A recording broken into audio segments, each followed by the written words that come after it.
Job, chapitre 34.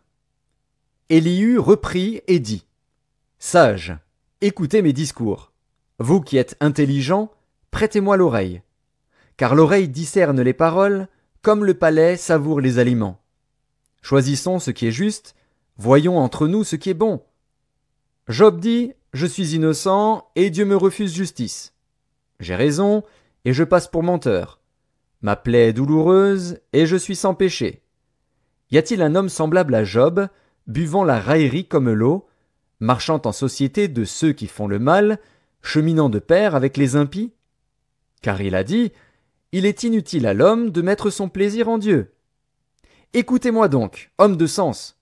Loin de Dieu l'injustice, loin du Tout-Puissant l'iniquité. Il rend à l'homme selon ses œuvres, il rétribue chacun selon ses voies. Non, certes, Dieu ne commet pas l'iniquité, le Tout-Puissant ne viole pas la justice. Qui l'a chargé de gouverner la terre?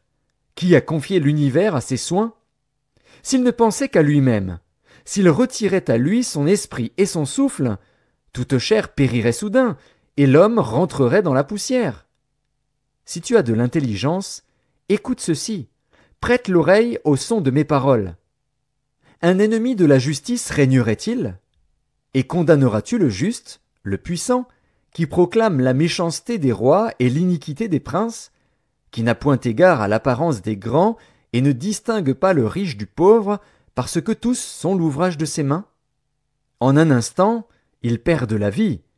Au milieu de la nuit, un peuple chancelle et périt. Le puissant disparaît, sans la main d'aucun homme. Car Dieu voit la conduite de tous. Il a les regards sur les pas de chacun. Il n'y a ni ténèbres, ni ombre de la mort, où puissent se cacher ceux qui commettent l'iniquité. Dieu n'a pas besoin d'observer longtemps, pour qu'un homme entre en jugement avec lui. Il brise les grands sans information, et il met d'autres à leur place.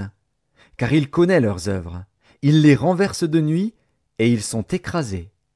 Il les frappe comme des impies, à la face de tous les regards. En se détournant de lui, en abandonnant toutes ses voies, ils ont fait monter à Dieu le cri du pauvre.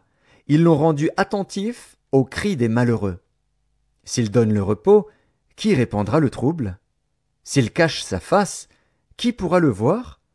Il traite à l'égal soit une nation, soit un homme, afin que l'impie ne domine plus, et qu'il ne soit plus un piège pour le peuple. Car a-t-il jamais dit à Dieu: J'ai été châtié, je ne pécherai plus.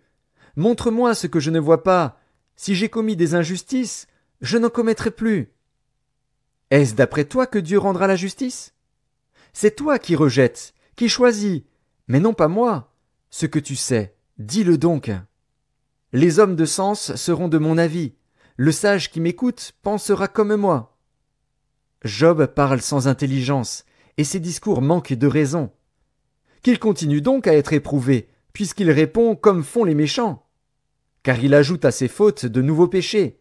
Il bat des mains au milieu de nous, il multiplie ses paroles contre Dieu.